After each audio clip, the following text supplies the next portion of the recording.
Last part में हमने देखा था कि मैक्स ने बेकरऑल को अपनी टीम में शामिल कर लिया था, जिसके बाद वो सब रोबोट क्लैन की शिप के अंदर जाके उसके स्पेसिफिकेशन देख रहे थे। पर तभी उन्हें पता चलता है कि अर्थ की तरफ दो शिप्स आ रही हैं, जिनमें से एक अर्थ के बहुत करीब थी, तो वो सब उसके पास चले गए थे। जिसके बाद बेकरॉल ने उन्हें डरा के भगा दिया था, पर अब भी उन्हें ये डर था कि अब और भी ताकतवर लोग अर्थ पर कब्जा करने के लिए आएंगे। उसी वक्त मैक्स को उन भगाए गए एलियंस की शिप से गिरी एक चिप मिलती है, जिसे देखकर बबाता खुश हो गई थी। अब आगे तो इस पार्ट की शुरुआत में मैक्स उस चिप को लगा के देखता है, जिसके अंदर एक ऑक्शन की डिटेल थी, जिसमें बहुत सारे वेपन्स और कई रेयर चीजें ऑक्शन होने वाली थी। तो ये देखकर बबाता मैक्स से कहती है कि क्या तुम्हें वो याद है कि हमें कई सारे जियानवू कॉइन्स बैंक में डालने की वजह से दो ऑक्शन के इनविटेशन मिले थे। ये उन्हीं ऑक्शन में से एक ऑक्शन का इवेंट है, जिसमें कई सारे वैल्यूएबल आइटम हमें मिल सकते हैं, जिसके कारण हमारी पावर बहुत ज्यादा बढ़ जाएगी। तो ये सुन के मैक्स और दोनों मास्टर खुश हो जाते हैं। जिसके बाद मैक्स बबाता के साथ वर्चुअल यूनिवर्स के थ्रू उस ऑक्शन में आ जाता है, जिसके बाद वहाँ धीरे धीरे और भी लोग आने लगते हैं। तभी बबाता मैक्स को बताती है कि इस ऑक्शन में जियानवू किंगडम के सबसे पैसे वाले लोग आते हैं और यहाँ पर वर्ल्ड मास्टर लेवल के ही 1 लाख से ज्यादा बंदे होंगे और बाकी उससे लोअर लेवल के जो टोटल मिला के 1,82,000 लोग हो जाते हैं। तभी उस ऑक्शन का होस्ट आ जाता है और अपनी बड़ी सी होलोग्राम इमेज बना लेता है, ताकि दूर बैठे लोग भी उसे आराम से देख सके। इसके बाद वो होस्ट उन सबका वहाँ वेलकम करता है। इधर मैक्स अपने बैंक बैलेंस को चेक करके कहता है कि इस वक्त मेरे पास 4.3 ट्रिलियन यूनिवर्स कॉइन्स है। लगता है आज मैं यहाँ से कई चीजें खरीद के जाऊंगा। पर तभी बबाता उसे मना करने लगती है, लेकिन इसका रीजन मैक्स को समझ नहीं आता। उसी वक्त वो होस्ट पहला आइटम दिखाता है, जो कि एक स्टार था, जिसके अंदर 668 गैलेक्सीज थी और वो स्टार पहले किसी स्ट्रॉन्गेस्ट इमोर्टल का हुआ करता था, जो अब मर चुका है। तो उस आइटम को देखकर मैक्स समेत वहाँ बैठे सभी लोग हैरान हो जाते हैं। तभी वो होस्ट बोलता है कि इस आइटम का प्राइस 300 हुन युआन है। ये सुन के मैक्स कहता है कि ये तो एक और नई करेंसी है। उसी वक्त बबाता मैक्स को बताती है कि 1 हुन युआन की कीमत 1 ट्रिलियन यूनिवर्स कॉइन होती है, जिसका मतलब अभी हमारे पास बस 4.3 हुन युआन कॉइन्स है। ये सुन के मैक्स को चक्कर आने लगते हैं और वो बोलता है कि इस पहले आइटम की ही कीमत मेरे बजट से 200 गुना है। पता नहीं मैं यहाँ से कुछ खरीद भी पाऊंगा या नहीं। इस पे बबाता मैक्स से कहती है कि इसलिए हमें पहले से ही सब चीजों का प्लान बनाना चाहिए और इसी कारण मैंने तुम्हारे लिए इस ऑक्शन से कुछ चीजें चुन ली है। अब बबाता मैक्स को वो आइटम्स दिखाने लगती है, जिसमें से पहला आइटम गॉडली डिसेंडेंट आर्मामेंट था, जिसका बेस प्राइस 0.5 हुन युआन कॉइन था।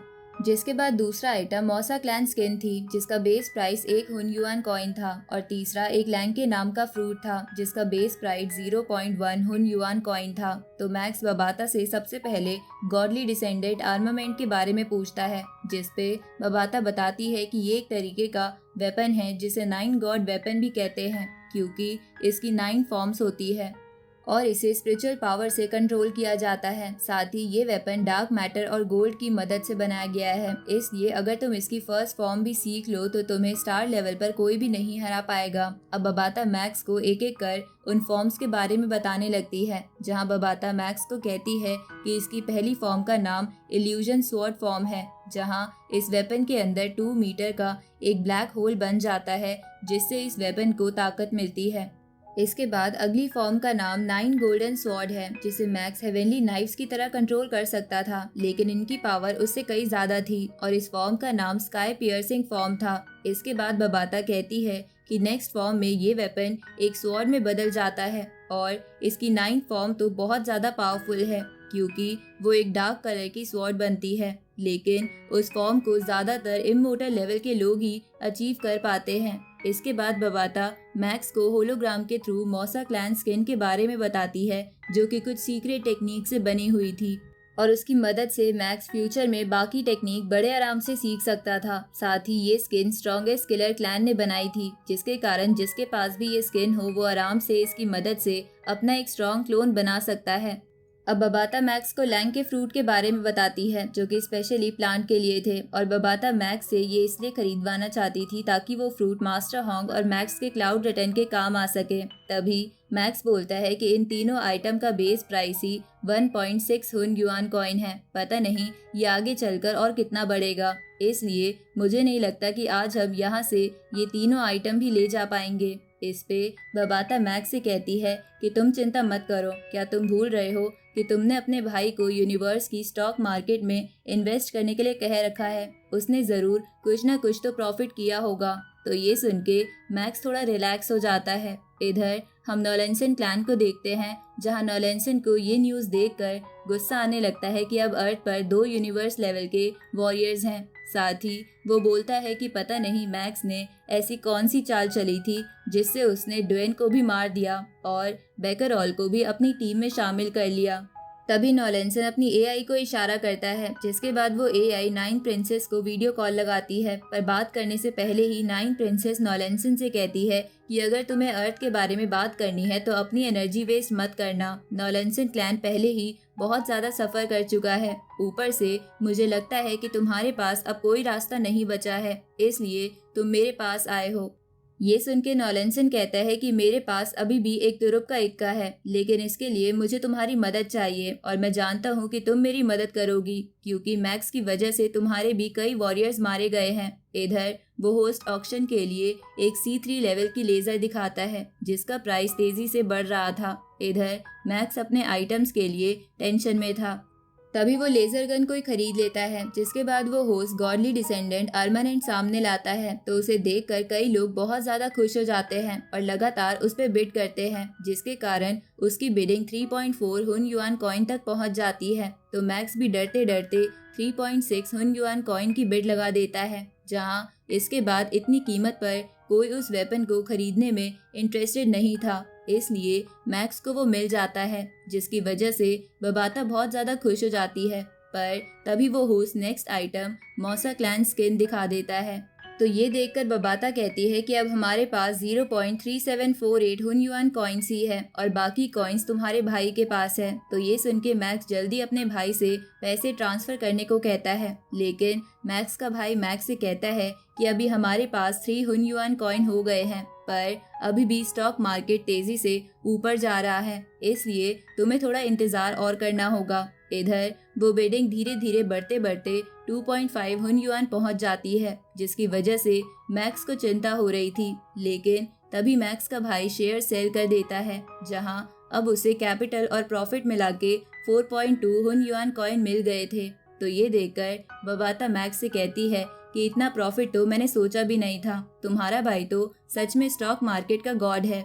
तभी बबाता अपने शेयर्स देखती है जो डूब गए थे, जिसे देखकर बबाता थोड़ी उदास हो जाती है। अब मैक्स 3.9 हुन युआन कॉइन की बिड लगा देता है, जिसके ऊपर कोई भी बिड नहीं करता, इसलिए मैक्स को वो स्किन मिल जाती है। इधर मैक्स के भाई की वाइफ उसके पास आके उसे डांटने लगती है, क्योंकि वो खाना खाने नहीं आ रहा था, जबकि वो उसे बहुत देर से आवाज़ दे रही थी।